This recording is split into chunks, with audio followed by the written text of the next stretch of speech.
Hello ဆိုကြည့်လား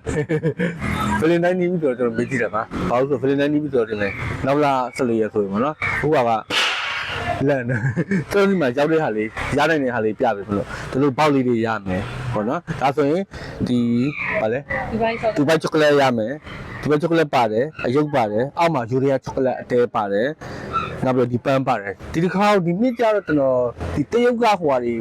မတုံတော့ဘူးနော်တရုတ်ကတွေကစောက်လည်းမကောက်ဘူးဒီနှစ်ကျတော့ဒိတ်အောက်နေလို့ကျတော့ကျွန်တော်လုံးဝမတုံတော့ဘူးနော်ဒီစောက်ကောက်တဲ့ဒူဘိုင်ချောကလက်နဲ့ဒီယူရီးယားချောကလက်ထည့်တာပဲဘာလို့ကိုယ့်ရဲ့ချီရတူကောင်းကောင်းလေးပဲကျွေးပေါ့နော်ဒါမျိုးလေးဆိုရင်တော့ဈေးနှုန်းက9000ပါပဲနောက်ပြီးဘာတွေရတယ်ဆိုရင်ဒီလိုအိတ်လေးနေလေရပါတယ်ဒါမျိုးလေးတွေဒါဆိုရင်3000ဝယ်ပဲပေါ့နော်ဒီအောက်မှာကောင်းစုကြီးတပူပါတယ်နောက်ပြီးတော့ဒီမှာချောကလက်ပန်စီပါတယ်အယုတ်ပါတယ်ဒါဆိုရင်ကတော့4000ဝယ်ပဲသူကတော့ဒီမှာချောကလက်နဲ့မဟုတ်ဘူးနော်ဒါကြတော့ဈေးနှုန်းအစားအစာနဲ့ကိုလိုချင်လို့လုပ်လို့ရတယ်ပေါ့နော်ဒါနမူနာလေးကျွန်တော်ပြထားပေးရပါလိုချင်လာမှာလို့ရတယ်ပေါ့နော်နောက်ပြီးကျွန်တော် Valentine နေ့ဆိုရင်ကျွန်တော်ပို့ဆိုရင်ကျွန်တော် Valentine နေ့မှာတော့ပို့ပေးပါတယ်နောက်ဒီဂျာရက်တွေမှာလည်းကြိုပြီးပို့ခြင်းနဲ့ပို့ပေးလို့ရတယ်ပေါ့နော်ကိုယ့်ရဲ့ချစ်ရသူတွေကိုဒီလိုဒါတော့ main ကလေးတွေပေးပေါ့နော်တကယ်ယောက်ျားလေးတွေကိုပေးခြင်းနဲ့လည်းသူနဲ့ဆိုင်တဲ့ပစ္စည်းလေးကျွန်တော်လုပ်ပေးပါလေပေါ့နော်ဒါပါပဲ